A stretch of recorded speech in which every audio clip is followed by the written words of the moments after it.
Tadtad na ang usa ka manok. Kaya na lamang tulo. Isang kiskisan para mawa ang iyang panit-panit. So nga na maglimpyo guys. Limpiado dyan ni gato. Adyo ko naglimpyo.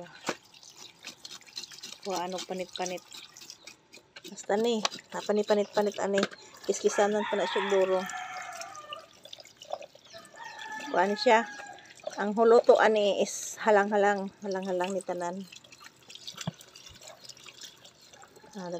Dako rin siya kay laki rin nga manok. Nani puro ni siya badji. Nani kiskisanan. Napag-disay ko no.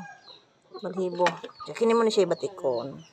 Ano nga nga kamuti saliti ilang paniti ilam no. Sa answer is batikon no ni si Zay tigmo. Nabaw ni si Zay og hil-hil diha nakuhaon ang iyang kuan paglimpyo.